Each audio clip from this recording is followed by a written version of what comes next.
Parts तो पहले कर ही चुके हैं, यूएसए, जापान और इंडिया के बारे में। आज मैं वर्ल्ड की हिस्ट्री के बारे में तो बात करूंगा, पर किसी मेन कंट्री के ऊपर नहीं बात करूंगा। आज की वीडियो में मैं वर्ल्ड वॉर 2 के बारे में बात करूंगा। वर्ल्ड वॉर 2 साल 1936 में स्टार्ट हुआ था, जब बर्लिन ओलंपिक्स खत्म हुए थे और उसके बाद एडोल्फ हिटलर जर्मनी का डिक्टेटर बना था। वर्ल्ड वॉर 2 इसलिए जर्मनी के डिक्टेटर एडोल्फ हिटलर ने इसलिए स्टार्ट करा था क्योंकि जो जर्मनी वर्ल्ड वॉर 1 में उसको बहुत सारे टैक्सेस पे करने पड़ रहे थे दूसरे देशों को, और उसका बहुत सा हिस्सा ले चुके थे दूसरे यूएसए वगैरह वगैरह। तो एडोल्फ हिटलर अपना बदला लेने के लिए उसने अपना वर्ल्ड वॉर 2 स्टार्ट करा था। बाद में उसके अंदर इटली, जापान जुड़ गए, जिनको एक साथ द एक्सिस पावर कहते हैं, और यूएसए, रशिया और यूके, ये 3 मेन कंट्रीज थी उनके अगेंस्ट, जिनको एलाइड पावर्स भी कहा जाता है। तो देखो तो दोस्तों, एक्सिस पावर के जो लोग थे वो अपने देश को एक्सपैंड करना चाहते थे, और जो एलाइड पावर के लोग थे, देश थे, वो अपने देशों को बचा रहे थे इन एक्सिस पावर के देशों से। तो इसलिए ये बहुत ही घमासान युद्ध लड़ा गया था।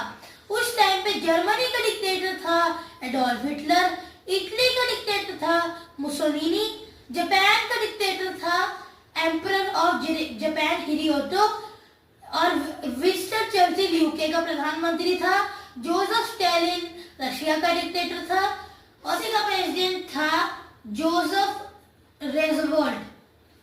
तो आगे जाके दोनों सारी कंट्रीज के बीच में बहुत ही लड़ाइयां लड़ी गई, और जर्मनी ने तो डी डे पे सरेंडर कर दिया, इटली ने भी बैटल ऑफ मोंटे कैसिनो में सरेंडर कर दिया, पर जापान ही एक ऐसा देश था जिसने सरेंडर नहीं करा।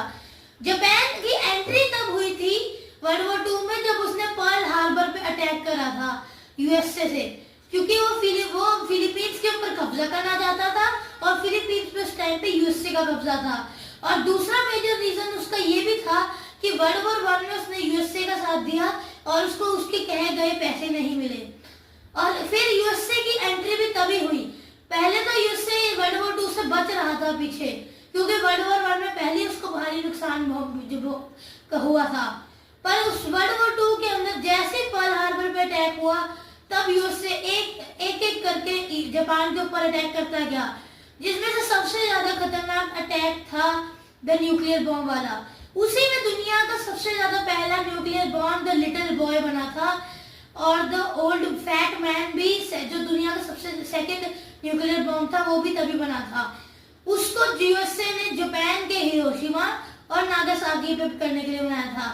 सुबह के 6:45 पर हिरोशिमा और नागासाकी दोनों शहरों में ही शांति थी, पर तभी ऊपर से दो यूएसए के लड़ाकू विमान आए और एक ओवल शेप का बॉम्ब गिराया, जिससे 2 सेकंड के अंदर करोड़ों लोगों की जानें चली गई।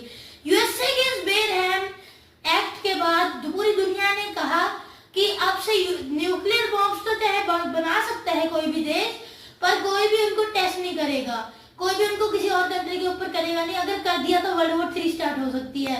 दुनिया में सिर्फ 11 देशों के पास न्यूक्लियर बॉम्ब्स हैं, जिनका नाम है Japan, Russia, China, India, Pakistan, South Korea, America, Canada, UK, France. इन सब देशों के पास न्यूक्लियर बॉम्ब्स हैं। तो आखिरकार जब हिरोशिमा और नागासाकी पे न्यूक्लियर बॉम्ब गिरा, तो यूएसए